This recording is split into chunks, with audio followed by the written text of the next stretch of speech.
Bismillahirrahmanirrahim. Assalamualaikum warahmatullahi taala wabarakatuh. Waalaikumsalam warahmatullahi wabarakatuh. Alhamdulillahirabbil alamin. Wassalatu wassalamu ala asyrofil anbiya wal mursalin sayyidina wa maulana Muhammadin wa ala alihi wa sahbihi ajma'in. Subhanaka la ilma lana illa ma 'allamtana innaka antal alimul hakim. Rabbi ishrah li sadri wa yassir li amri wahlul 'uqdatam min lisani yafqahu qawli. Nawaitu ta'alluma wa ta'lima wa naf'a wa intifa' wal hasana tamassak fi kitabillah wa sunnati rasulih wa dalalah 'ala al-huda wa ittira'a maradatih wa qurbihi wa thawabihi subhanahu wa ta'ala. Alhamdulillah, setelah libur panjang kita mulai dari bulan Ramadan, Syawal, Dzulqa'dah, Dzulhijjah.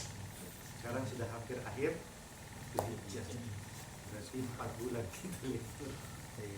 Alhamdulillah, meskipun hajinya libur, silaturahminya masih jalan. Alhamdulillah, meskipun ustaznya nggak ada, masih tetap ngaji kan. Mudah-mudahan semua yang kita usahakan ini termasuk menjadi sebab Allah ridho pada kita, Allah senang sama kita. Amin. Mudah-mudahan kita termasuk orang-orang yang senantiasa menuntut ilmu, berjihad di jalan Allah Subhanahu wa ta'ala. Orang yang menuntut ilmu itu adalah orang yang berjihad. Orang yang menuntut ilmu adalah orang yang berjihad. Bahkan dijelaskan sama ulama, seandainya ditimbang darahnya syuhada, tetesan darahnya orang yang syahid itu ditimbang dengan tintanya ulama, tintanya orang yang belajar, tintanya orang yang menuntut ilmu, itu masih beratkan tintanya orang yang menuntut ilmu. Padahal jauh perbandingannya. Kita beli pulpen berapa? 5.000, 10.000 yang mahal. Paling banter yang high-tech itu mungkin 15 atau 20. Anggaplah 20 paling mahal. 20 itu tintanya paling berapa persen aja? Dari besarnya pulpen itu isi tintanya cuma di tengahnya aja kan. Berarti ibaratnya 50% daripada harga pulpennya. 10.000 berarti harga tintanya. Harga tintanya aja 10 dibandingkan dengan darah. Darah ketika keluar daripada raga kita pasti merasakan sakit, perih. Begitu menetes, kita kalau minta donor darah susahnya minta ampun, bayar lagi. Dari segi materinya aja sudah beda. Jelas mahalan darah. Tapi ulama mengatakan masih beratkan tintanya yang menuntut ilmu. Kenapa? Ketika jihad mereka berjuang pada saat itu saja. Tapi orang-orang yang menuntut ilmu ataupun tintanya para ulama itu terus berjuang. Setelahnya mereka berjuang. Setelahnya lagi mereka terus menyambungkan ilmu-ilmu yang diajarkan oleh Rasul Shallallahu Alaihi Wasallam. Meskipun dalam keadaan perang, sengit-sengitnya perang, tetap harus ada sebagian orang yang gak usah ikut perang. Ngapain? Belajar. Ngapain? Buat apa kita semua perang terus habis itu menang? Inti daripada ajaran Rasul yang harusnya dibawa setelah perang gak ada lagi. Percuma. Perangnya menang, tapi orang alimnya habis. Buat apa? Makanya meskipun dalam keadaan genting-gentingnya sekalipun tetap harus ada sebagian orang yang kerjanya cuma belajar, gak ikut perang, untuk menjaga eksistensi syariatnya Allah Subhanahu wa ta'ala. Makanya nggak salah kalau tintanya ulama itu lebih berat, lebih besar nilainya di hadapan Allah ketimbang darahnya para syahid. Salawat serta salam tak lupa kita aturkan kepada Nabi kita Muhammad sallallahu alaihi wasallam. Kendor ya selawatnya. Sudah jarang lagi yang pegang tasbih ya. Mudah-mudahan Mas Lutfi banyak rezekinya. Bisa beli tasbih yang banyak dibagi-bagikan ke temannya. Amin. Biar semangat lagi dia. Tetap gimana pun kalau nggak pegang tasbih aja. Lutfi senang. Sama dia wajib dulu. Gimana pun kalau anda megang tasbih lupa, ustadznya meskipun ustadznya kalau anda megang tasbih lupa. Jangan kendor. Kalau beli itu cuma 3.000 kalau yang biasa. Kita tidak hitung jumlah, kita hitung pengingat. Biar sudah habis baterainya pakai aja, pegang aja. Cuma kadang-kadang orang begitu semangat kalau tidak ada jumlahnya. Kurang begitu. Yang tidak enak tuh kalau pernya itu yang rusak. Nggak terasa sudah kalau dipencet. Mudah-mudahan Allah memberikan kita taufik dan hidayah untuk bisa terus berselawat kepada Nabi Muhammad Sallallahu Alaihi Wasallam. Pernah seorang ulama itu ditanya apa tandanya orang itu akan selamat, apa tandanya orang itu akan celaka nanti di akhirat. Maka dijawab sama ulama tersebut, lihat, kalau orang itu sering baca selawat, pasti dia orang yang selamat. Pasti dia orang yang selamat. Tidak mungkin ada orang yang Allah mudahkan lisannya untuk berselawat, terus akhirnya akan disiksa. Kenapa? Kalau saja orang itu bisa masuk surga dengan satu rahmat Allah, bagaimana orang yang setiap harinya baca satu salawat dapat 10 rahmat Allah? Bagaimana selamatnya dia? Pasti selamatnya luar biasa. Itu kalau cuma 10. Kalau sholat aja kita sudah berapa kali baca salawat? Hah? Sholat subuh sekali, duhur 2 kali, asar 2 kali, maghrib 2 kali, isya 2 kali, 9 kali. 9 kali. Ini orang yang paling malas baca selawat sudah ini. 5 kali dalam sholat. 9 kali dikali 10, 90 rahmat Allah. Kalau satu rahmat aja sudah cukup menyelamatkan orang, lalu bagaimana dengan 90 rahmat dari Allah yang didapat orang yang berselawat kepada Nabi Muhammad Sallallahu Alaihi Wasallam dalam sholatnya setiap hari 5 waktu. Jadi dipastikan orang itu selamat. Tapi kalau orang itu sudah susah membaca selawat, susah. Alhamdulillah ini. Baca selawat susah, sholatnya ditinggal. Apalagi. Alhamdulillah ini. Mudah-mudahan Allah berikan taufik dan hidayahnya sehingga kita bisa terus semangat berselawat kepada Nabi Muhammad Sallallahu Alaihi Wasallam. Hadis ke 63. 63 berarti kurang 4 lagi. Atal. Hadis Arba'in Nawawi. An Abi Hurairah, diriwayatkan oleh sahabat Abi Hurairah radhiyallahu taala anhu. An Nabi sallallahu alaihi wasallam qala man naffasa an mu'minin kurbatan min kurabid dunya naffasallahu anhu kurbatan min kurabi yaumil qiyamah. Rasul sallallahu alaihi wasallam mengatakan, barang siapa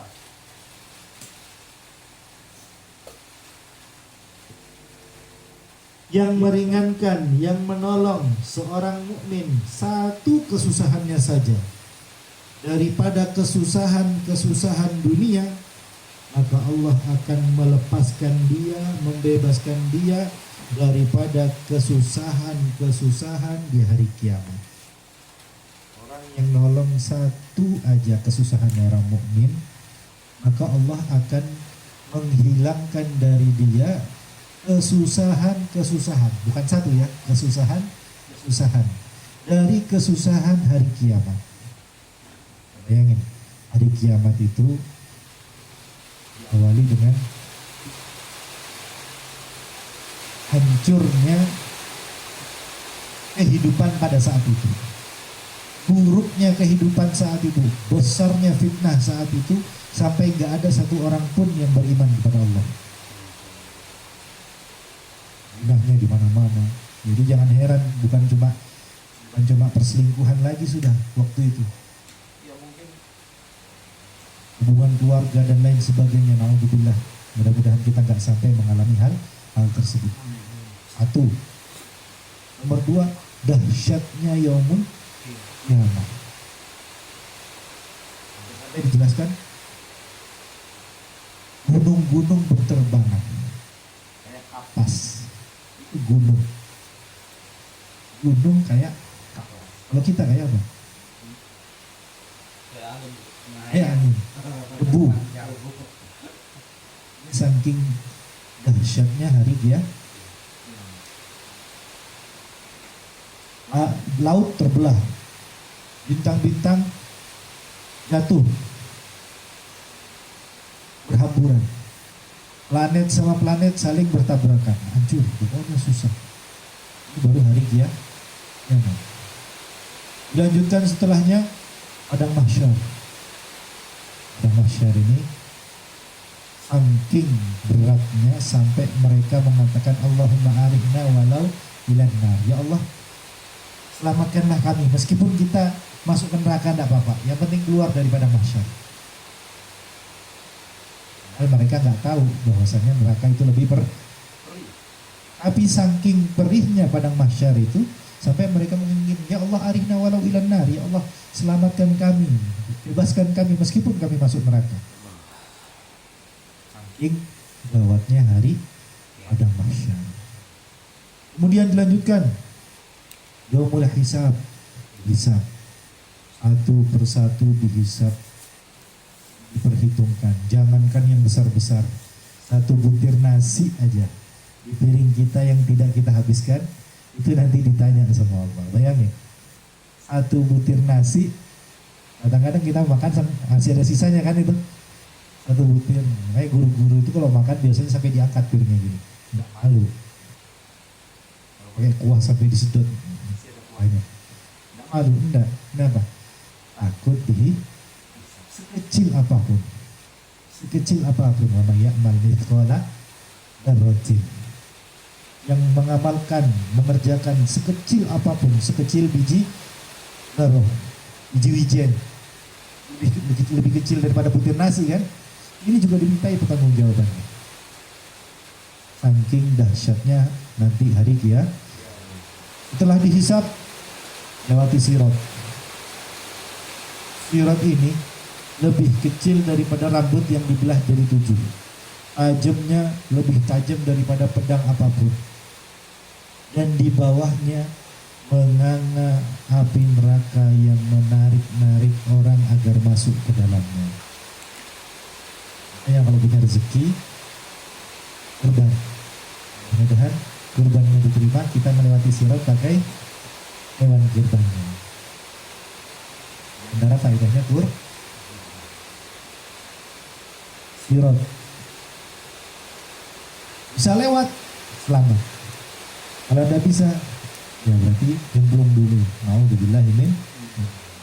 Dari banyaknya kedahsyatan hari kiamat, hari pembalasan, ini banyak sekali yang Allah berikan keringanan. Allah berikan kebebasan. Buat siapa? Buat orang yang membantu kesusahannya orang mukmin.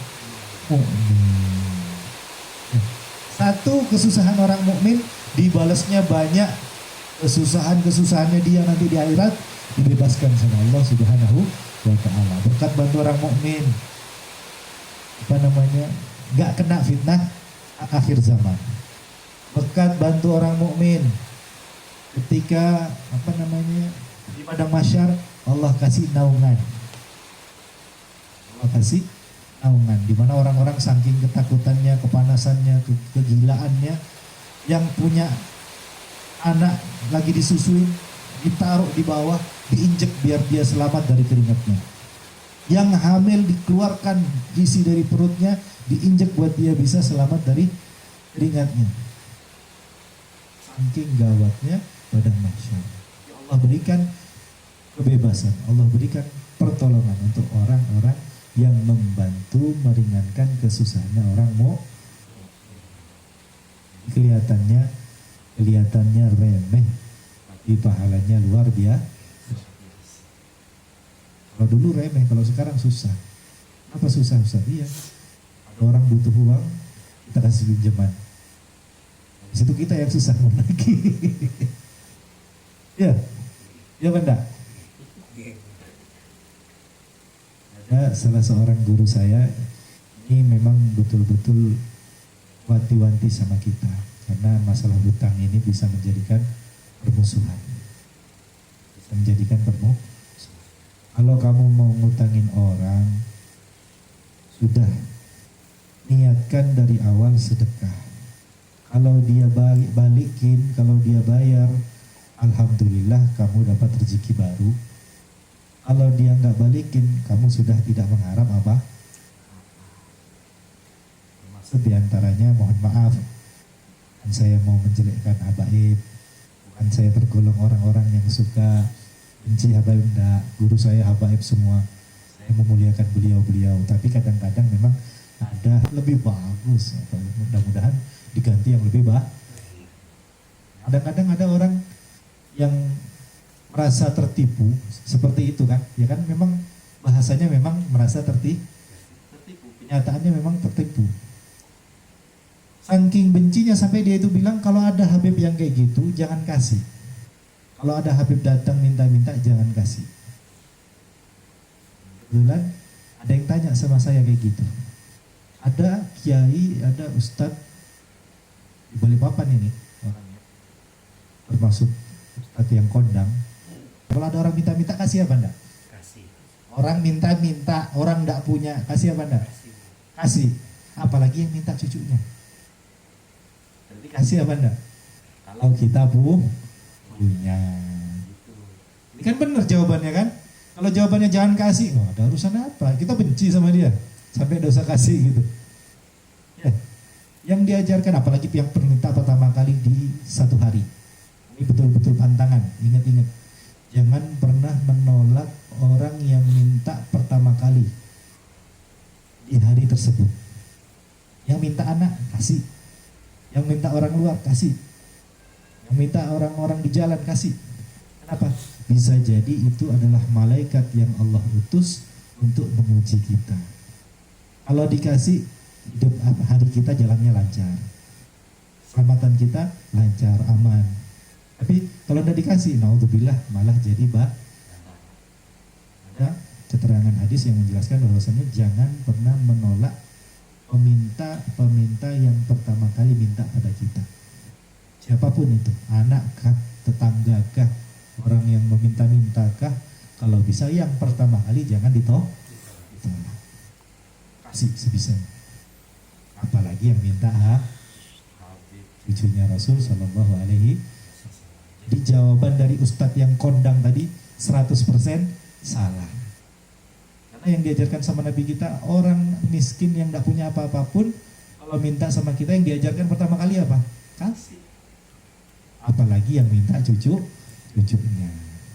Tapi kalau seandainya yang seperti tadi yang saya ceritakan, takut kita merasa tertipu, sudah minjemkan dengan jumlah yang besar ternyata tidak dibayar, lebih baik ambil jumlah yang tidak seperti itu, kemudian kasih ke Habibnya. Habib, mohon maaf, saya nggak bisa minjemkan, tapi ini saya kasih aja buat antum, mudah-mudahan saya bisa meringankan kesusahannya antum.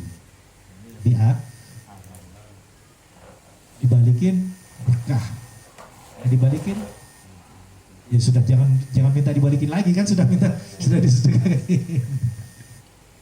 Ya. Makanya orang yang menolong kesusahan orang mukmin, satu kesusahan saja Allah gantikan dengan banyak kesusahan nanti di akhir. Mudah-mudahan Allah berikan keselamatan bagi kita untuk selamat di hari akhir. Amin ya rabbal alamin.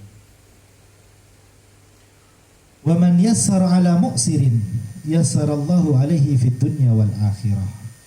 Barang siapa memudahkan orang yang lagi kesusahan, maka Allah akan memudahkan dia di dunia dan di akhirat.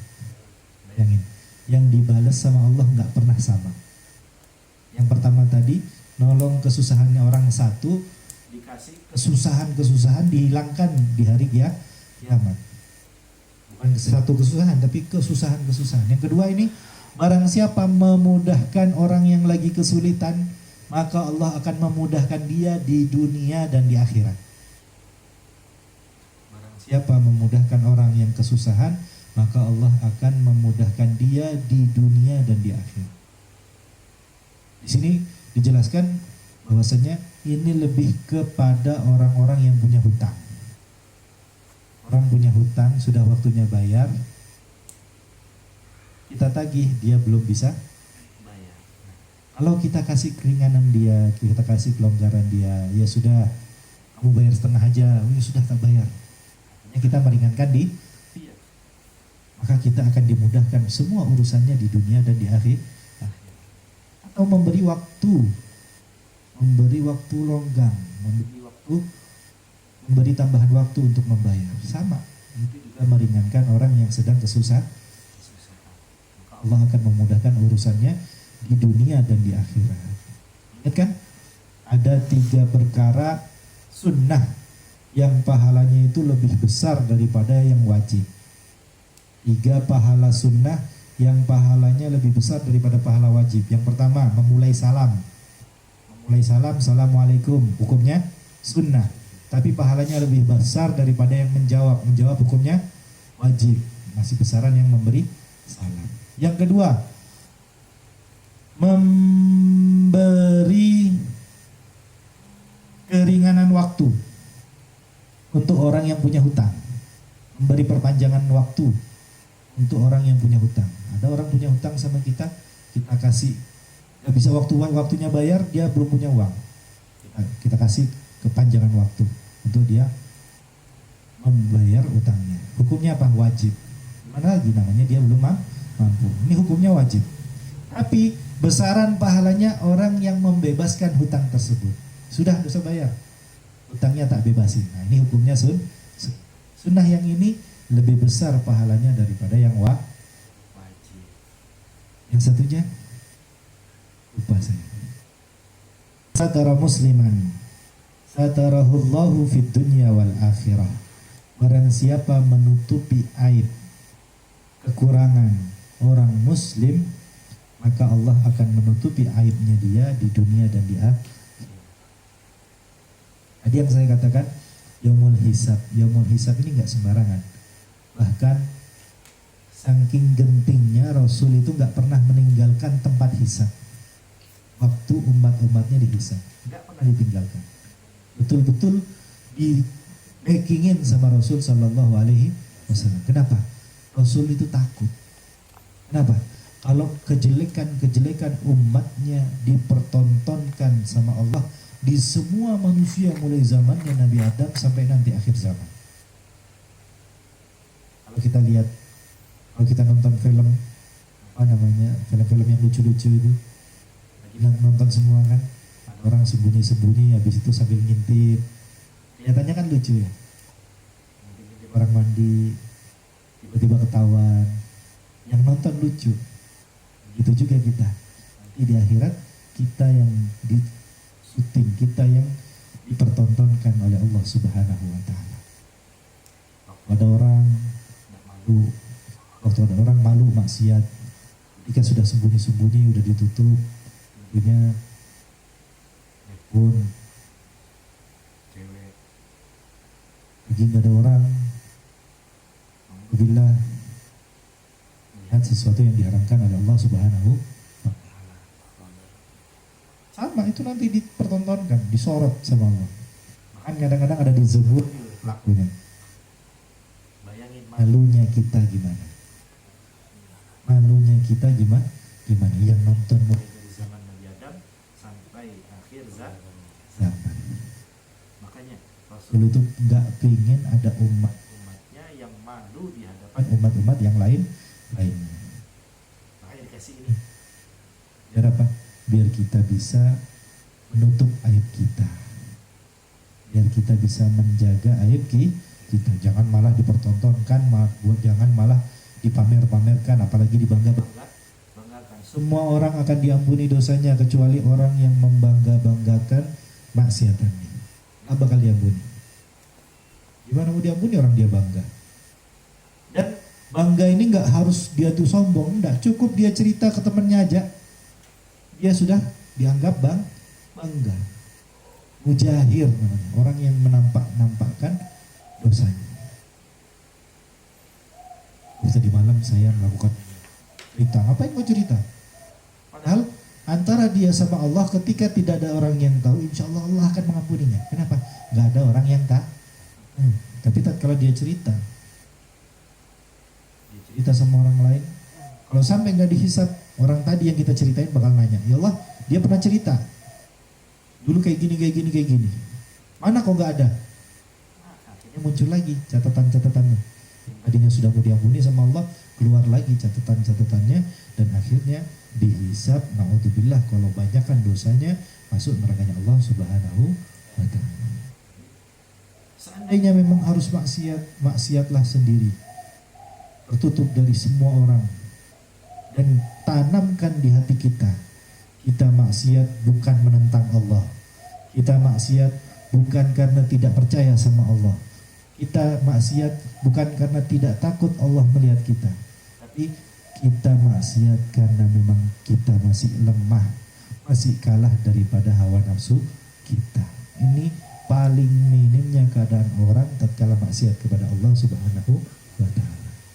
Kalau kemaksiatannya dalam keadaan yang lain, maka orang tersebut akan mendapatkan dosa yang berkali-kali lipat. Cengkal, gak takut sama Allah, apalagi jika dia bermaksiat, oh enggak, ini gak maksiat, apa-apa, meremehkan, berarti kan meremehkan Allah. Dosanya kecil, tapi meremehkan Allah yang besar. Alhamdulillah, min Allah Subhanahu wa ta'ala bisa menutup semua aib-aib kita dan mengampuni dosa-dosa kita. Amin ya rabbal alamin. Wallahu fi auni 'abdi ma kana al-'abdu fi auni akhihi. Dan Allah Subhanahu wa ta'ala senantiasa menolong seorang hamba jikalau hamba tersebut menolong saudaranya. Kalau kita suka membantu orang, Allah yang akan membantu kita. Bahkan dalam riwayat yang lain ada yang mengatakan, barang siapa yang berusaha menolong orang lain, meskipun tidak sempurna nolongnya, cuma nyoba bantu aja, tapi nggak sampai sempurna, nggak sampai terlaksana bantuannya, itu sudah dihitung sama Allah Subhanahu wa ta'ala sebagai pertolongan yang akan dibalas sama Allah Subhanahu wa ta'ala.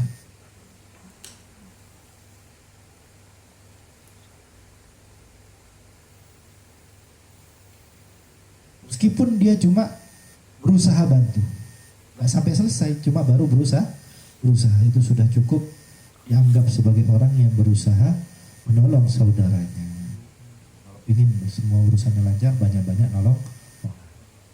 Jangan lupa, Islam ini bukan cuma hubungan kita sama Allah, bukan cuma kita beribadah-ibadah yang mahdoh, sholat, puasa, zakat, enggak. Tapi hubungan kita juga harus baik dengan manusia.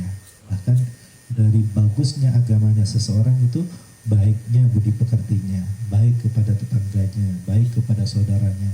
Ini menunjukkan baiknya agamanya seseorang.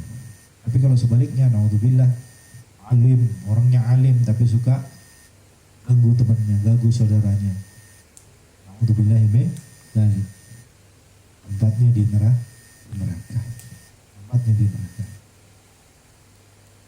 Orang banyak, khususnya orang-orang yang rajin ibadah nggak peduli sama tetangganya. Padahal kita ini punya tuntutan melaksanakan hak-haknya tetangga. Siapa tetangga? 40 rumah. 40 rumah, bukan semua, tapi 40 rumah dari semua jihad dari rumah kita. Depan 40, belakang 40, kanan 40, kiri 40. Itu yang dinamakan. Kan kita sekarang mau kenal tetangga aja susah. Ya enggak? Jauh. Sorangan. Ini tetangga filsuf. Enggak tahu. Udah dianggap. Susah, beneran susah. Maksud saya itu juga di Darussalam itu banyak gak kenal orang. Tapi mukanya paham, mukanya kenal. Namanya gak kenal. Untuk bantu susah juga. Kenapa? Dulu itu sampai orang itu kalau rumahnya tidak keluar asap, kelihatan, ketahuan ya. Berarti tidak ada makanan di rumahnya. Kenapa? Sudah tidak keluar asap dari rumahnya. Makanya cerita diriwayatkan bahwasanya 3 bulan sebelum meninggalnya Rasul Shallallahu Alaihi Wasallam itu tidak pernah asap keluar dari rumah. Berarti nggak ada yang Makan cuma kurma. Orang hidup makannya cuma kurma. Kita puasa aja. Memang kalau buka puasa makannya kurma dulu, habis itu nasi.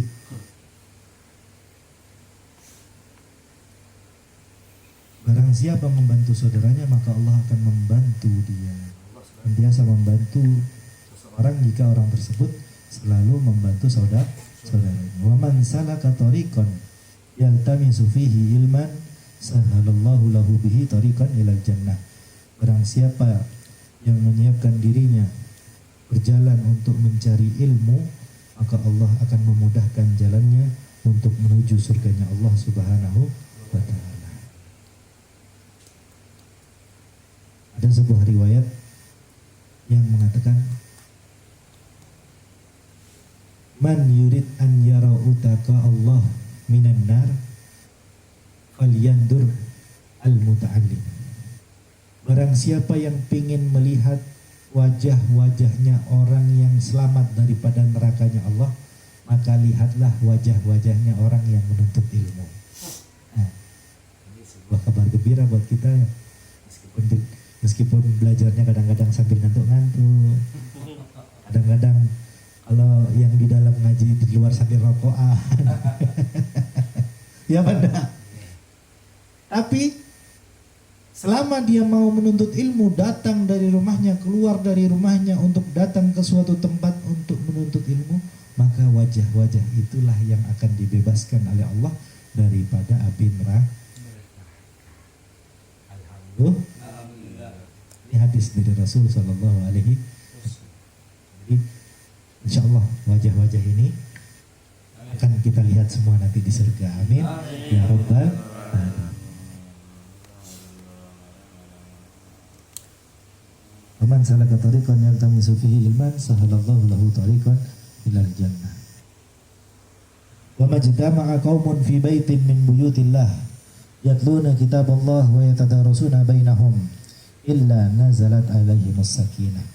Tidaklah suatu kaum itu berkumpul di suatu rumah dari rumah-rumahnya Allah. Ini rumahnya Allah bukan? Rumahnya. Ini rumahnya Allah. Tidaklah suatu kaum itu berkumpul di suatu rumah, kemudian di rumah tersebut membaca kitabnya Allah, membaca Al-Quran, wa yatadarusuna bainahum, kemudian bertadarus membaca Al-Quran, illa nazalat alaihimus sakinah, kecuali akan turun daripada di rumah tersebut as-sakinah, ketenangan. Turun di rumah tersebut as-sakinah, ketenangan. Sudah pernah saya umpamakan kan? Ini rumah bentuknya sama nggak? Sama. Malah sama ya. Coba cek sendiri besok sampai datengin rumah dari pojok sampai belakang sana. Keadaan rumahnya, meskipun dalamnya beda-beda dikit, furniturnya beda-beda, belum tentu yang furniturnya bagus-bagus malah di rumah tersebut terasa tenang. Coba masuk satu-satu, sama di sini ruasnya biasa aja, kadang ada kedus-kedusnya, tapi yang masuk sini tentram, aman. Alhamdulillah nggak ada masalah apa-apa. Apalagi kalau ngopi nggak dimarahin. Ya deh. Pulang-pulang jam 3 langsung jualan lagi, nggak ada masalah. Ini kan nggak sembarangan, nggak setiap rumah ada itu. Berapa rumah yang tatkala suaminya mau keluar sudah ditanya mau kemana? Di rumah aja. Nah anakmu nangis. Ya benar. Bisa jadi karena jarang dibacakan Al-Quran, jarang dipakai berkumpul untuk kegiatan-kegiatan yang soleh.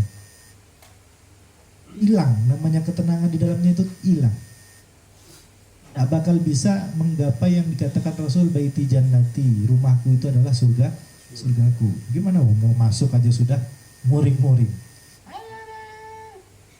macam-macam. Belum tentu.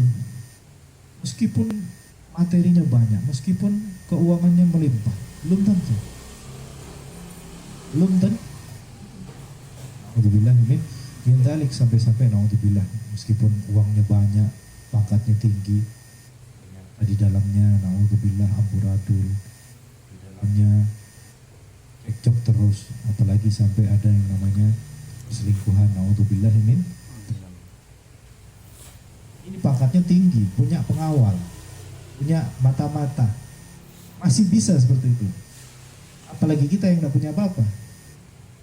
Tapi alhamdulillah masih Allah jaga. Kenapa Allah jaganya? Yang ini antaranya memperbanyak amal soleh, jaga sholatnya, insyaallah keluarganya dijaga oleh Allah Subhanahu wa ta'ala. Wa ghasiyatuhumur rahmah, tak cuma tenang, tapi Allah liputi dalam rumah tangga, dalam rumah tersebut adalah rahmatnya Allah, kasih sayangnya Allah. Gimana sih kasih sayangnya Allah? Kita hitung aja, kita kalau sayang sama orang gimana? Apa yang diminta? Tadi kan, kalau ada yang ganggu dilindungi. Ini yang namanya kasih sayang Allah Subhanahu wa ta'ala. Wa dzakarahumullahu fi man indah, dan para malaikat akan Allah Subhanahu wa ta'ala akan menyebutkan nama-nama kita di sisi siapa saja yang ada di sisi Allah Subhanahu wa ta'ala daripada para malaikat. Kalau ada yang bilang muliaan malaikat, enggak, muliaan kita tatkala dalam keadaan seperti ini. Allah sebutkan nama kita, lihat malaikat, ini orang-orangku, mereka selalu memujiku, mereka selalu mengingatku, saksikan aku sudah mengampuni mereka. Kadang-kadang malaikat ada yang komplain, ini ada yang gak serius belajarnya, ada yang gak serius ngajinya, ada yang gak serius kumpulnya, cuma ikut-ikutan. Nah, urus. Qaumun la yasqa jalisuhum, mereka adalah kaum yang gak akan celaka orang yang ikut gabung bersama mereka. Mau apapun niatnya, mau apapun yang dilakukan, mau gimana pun semangatnya, semua yang ikut kumpul sudah aku ampuni dosanya. Hanya tadi betul-betul yang dikatakan Rasulullah SAW, barang siapa yang ingin lihat wajah-wajah yang dibebaskan daripada nerakanya Allah Subhanahu wa ta'ala, maka lihatlah wajah-wajah orang yang belajar ilmunya Allah. Mudah-mudahan Allah catatkan nama kita semua sebagai orang-orang yang akan masuk surganya Allah tanpa dihisab. Dan Allah Subhanahu wa ta'ala memasukkan kita, bukan hanya diri kita, tapi bersama keluarga kita, orang tua kita, anak keturunan kita, dan dikumpulkan bersama Rasul sallallahu alaihi wasallam. Dan mudah-mudahan kita semua dimatikan dalam keadaan husnul khatimah. Mudah-mudahan Allah matikan kita semua dalam keadaan husnul khatimah. Mudah-mudahan Allah matikan kita semua dalam keadaan husnul khatimah, dan Allah kumpulkan kita bersama Nabi kita Muhammad sallallahu alaihi wasallam di surganya Allah Subhanahu wa ta'ala. Ala hadiniyah wa kulli niyatin shalihah wa ila hadratin Nabi Muhammad sallallahu alaihi wasallam. Al-Fatihah. Alhamdulillahi rabbil alamin arrahmanir rahim maliki yaumiddin iyyaka na'budu wa iyyaka nasta'in ihdinas siratal mustaqim siratal ladzina an'amta 'alaihim ghairil maghdubi 'alaihim waladdallin. Demikian yang dapat saya sampaikan. Jika ada yang kurang baik yang dalam satu tutur kata saya mohon maaf. Assalamualaikum warahmatullahi wabarakatuh.